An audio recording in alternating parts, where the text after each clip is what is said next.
سلطنت عثمانیہ کے زوال کے آثار 19ویں صدی کے آغاز سے ہی دکھائی دے رہے تھے، جو کہ 1299 سے 1922 تک اپنے جاہ و جلال کے جھنڈے نقشہ عالم پر گاڑی رہی۔ اس سلطنت کی عظمت و شان 16ویں اور 17ویں صدی میں اپنے عروج پر تھی، جب اس کی سرحدیں ساؤتھ افریقہ، مڈل ایسٹ اور یورپ میں پھیلی ہوئی تھی، اور اس سلطنت کی ہیبت یورپ کے ایوانوں میں چھائی ہوئی تھی۔ 1565 کے بعد مسلسل 13 نااہل حکمران ابھرے اور خدا کی دی ہوئی سلطنت کی قسمت زوال پذیر ہونے لگی۔ کئی کھلے علاقے واپس چھین لیے گئے اور سلطنت دن بدن سکڑتی ہی چلی گئی۔ سینٹرلائزیشن کے خاتمے کے ساتھ ہی مشرق و مغرب میں پھیلی ہوئی اس سلطنت کے دور دراز علاقوں میں غیر مسلم قوموں کے گروہوں کو بیرونی ہاتھوں نے اپنے مفادات کے مطابق استعمال کرنا شروع کر دیا۔ اس دوران شیعہ سنی فسادات اور اکنامک کرائسس نے حکومت کی شاخ کو انتہائی کمزور کر کے رکھ دیا تھا۔ 1600 عیسوی کی دہائی سے سلطنت عثمانیہ نے یورپ پر اپنا معاشی اور فوجی تسلط کھونا شروع کر دیا۔ اس دوران یورپ نے دوبارہ بیداری اور انڈسٹریل ریولوشن کے ساتھ تیزی سے مضبوطی حاصل کر لیا تھا۔ اسی کے ساتھ ناقص قیادت اور امریکہ اور بھارت سے تجارت کا مقابلہ کرنا سلطنت کے کمزور ہونے کا باعث بنا۔ 1683 میں عثمانی ترکوں کو وینا کی جنگ میں شکست ہوئی، جس کے نقصان نے ان کی پہلے سے زوال پذیر حیثیت میں اضافہ کیا۔ اگلے 100 سالوں میں سلطنت زمین کے اہم علاقوں سے محروم ہونے لگی۔ بغاوت کے بعد یونان نے 1830 میں سلطنت عثمانیہ سے آزادی حاصل کر لی۔ 1878 میں برلن کی کانگریس نے رومانیہ، سربیا اور بلغاریہ کی آزادی کا اعلان کر دیا۔ دوسری طرف عالم امت کے بیشتر حصے پر برطانیہ کی حکومت تھی اور سلطنت عثمانیہ ٹیکنالوجیکل لحاظ سے بہت پیچھے رہ گئی تھی اور ہر چیز کے لیے مغربی طاقتوں پر ڈیپینڈ تھی۔ برطانیہ سے تعلقات کمزور ہونے کے بعد سلطنت عثمانیہ نے جرمنی کا رخ کر لیا۔ یہ اتحاد اس وقت نمایاں تھا جب 1854 میں شاہی روس کے خلاف کرائمیا کی جنگ کے دوران عثمانیوں نے فرانس، برطانیہ اور ان کے اتحادیوں میں شمولیت اختیار کی، جسے تاریخی طور پر بہت سے لوگ پہلی جدید جنگ سمجھتے ہیں۔ عثمانیوں نے انگریزوں اور فرانسیسیوں کے حلیف کے طور پر حصہ لیا تھا، لیکن یہ عثمانیوں کے لیے بھاری قیمت کے بغیر نہیں تھا، جنہوں نے اپنے فرانسیسی اور برطانوی اتحادیوں سے سود پر قرضہ لے کر اپنی فوج کی مالی مدد کی تھی۔ کرائمیا کی جنگ کے دوران فرض کی گئی عثمانیوں کی مالی ذمہ داری آنے والے کئی سالوں کے لیے ان کی معیشت کو بہت زیادہ کمزور کر گئی، جس کے نتیجے میں وہ فرانسیسی اور برطانوی حکومت کے تابع ہو گئی۔ اس جنگ کے خاتمے کے فوراً بعد عثمانیوں اور مغربی یورپی باشندوں کے مابین اتحاد کمزور ہو گیا اور سلطنت عثمانیہ کو یورپ میں دوست یا مدد کے بغیر تنہا چھوڑ دیا گیا۔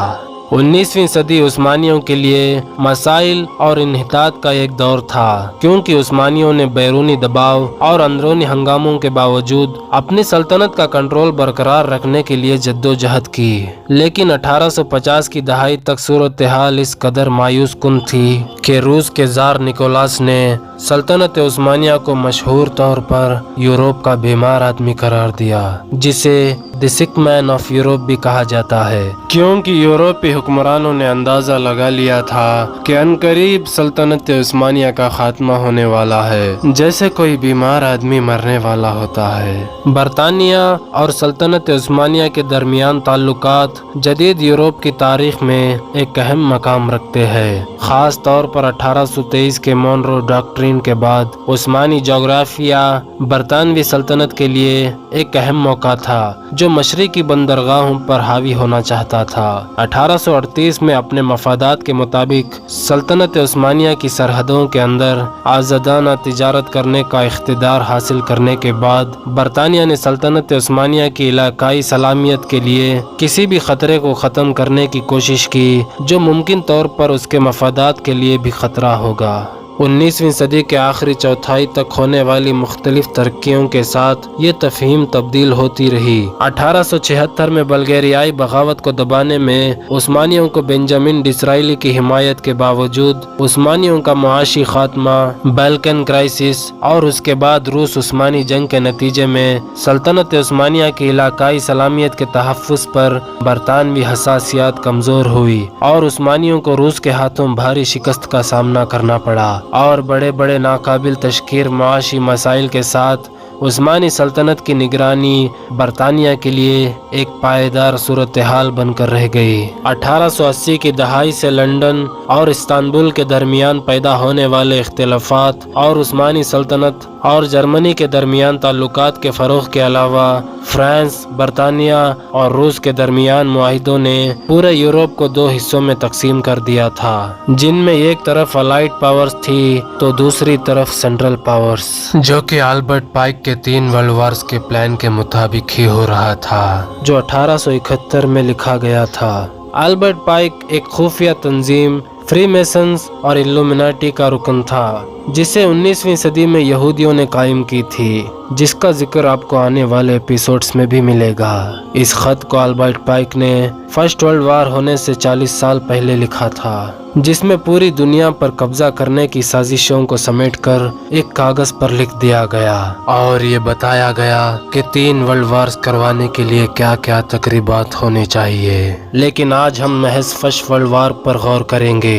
جس کا ترجمہ ہے پہلی عالمی جنگ ضرور لائی جائے گی تاکہ روس میں الومناٹی تنظیم کو زارز کی طاقت کا تختہ الٹنے اور اس ملک کو ایتھیسٹ کمیونزم کا قلعہ بنانے کی اجازت دی جا سکے۔ اس جنگ کو بڑھانے کے لیے برطانوی اور جرمن سلطنتیں استعمال کی جائیں گی۔ جنگ کے اختتام پر کمیونزم کو بنایا جائے گا اور دوسری حکومتوں کو تباہ کرنے اور مذاہب کو کمزور کرنے کے لیے استعمال کیا جائے گا۔ یعنی کہ پہلی عالمی جنگ کا ہونا کوئی اتفاق نہیں تھا، کئی دہائیوں سے اس کی سازشیں چل رہی تھی۔ قیصر کا حکمران بننا، یورپ کے 2 ٹکڑے ہونا، سلطان عبد الحمید کا معزول ہونا، عالمی جنگ میں عثمانیوں کو لڑنے پر مجبور کرنا، روس میں زارز کی حکومت کا تختہ الٹنا اور خلافت عثمانیہ کا خاتمہ ہونا، سب کچھ اسی منصوبے سے ہوا تھا، جس کے بعد عالم اسلام سیاسی طور پر انتہائی کمزور ہو کر رہ گیا۔ یہودیوں کو فلسطین پر قبضہ کرنے کے لیے عثمانی خلافت کا خاتمہ کرنا لازم تھا، کیونکہ خلافت کے رہتے فلسطین کو حاصل کرنا ناممکن تھا۔ اس کام کو انجام دینے کے لیے کسی ایک ملک کی فوج کافی نہیں تھی، اس کے لیے ایک بہت بڑی جنگ کروانے کی ضرورت تھی، اور جب پورا یورپ 2 حصوں میں بٹ چکا تھا، صورتحال اس مقام تک پہنچ چکی تھی کہ کسی ایک کی چھوٹی سی غلطی بھی بہت بڑی تباہی کا سبب بن سکتی تھی، تو یہودیوں نے حرکتیں کرنا شروع کر دیا، لیکن خود کو کبھی آگے نہیں کیا۔ سال 1914 دنیا کی تاریخ میں تباہی اور بربادی کی المناک داستانوں کے آغاز کا سال تھا۔ یورپ جو اس وقت تک دیگر اقوام سے زیادہ ترقی یافتہ ہونے کے باعث تباہ کن ہتھیاروں سے لیس تھا، یہ افراتفری اور خون ریزی کی دردناک کہانی سنانے کے لیے ایک چنگاری کی تلاش میں تھا، جو بالآخر 28 جون 1914 کو ختم ہوا، جب آسٹریا ہنگری کی دوہری سلطنت کا شہزادہ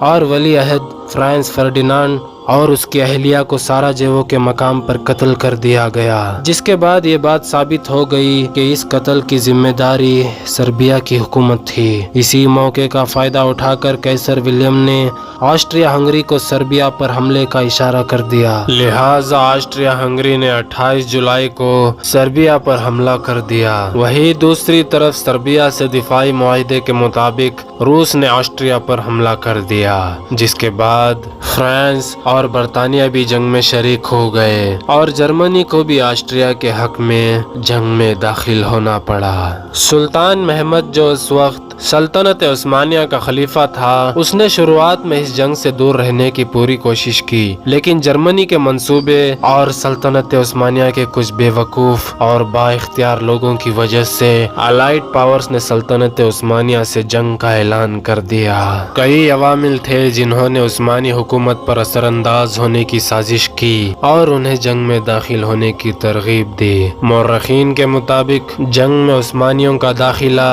محتاط تیاری اور پارلیمنٹ میں طویل بحث اور پریس کا نتیجہ نہیں تھا، یہ مٹھی بھر اشرافیہ رہنمائی کے عجلت پسندانہ فیصلے کا نتیجہ تھا جنہوں نے جمہوری طریقہ کار کو نظر انداز کیا۔ طویل فاصلے کے سیاسی نقطہ نظر کا فقدان تھا اور وہ جرمن سازشوں اور بالکن میں کھوئے ہوئے علاقوں کی بحالی کی ناقابل عمل توقعات کا آسانی سے شکار ہو گئے۔ جنگ میں عثمانیوں کے داخلے نے اسے 2 سال تک طول دے دیا اور بولشوک ریولیوشن کو جنم دیا جس نے 1917 میں زارس کی حکومت پر قبضہ کر لیا، جس کے نتیجے میں 20ویں صدی میں دنیا کی تاریخ کے دھارے پر گہرا اثر پڑا۔ یہ فیصلہ بالآخر سینکڑوں ہزاروں عثمانیوں کی موت، آرمینین جنوسائیڈ، سلطنت کی تحلیل اور اسلامی خلافت کے خاتمے کا باعث بنا۔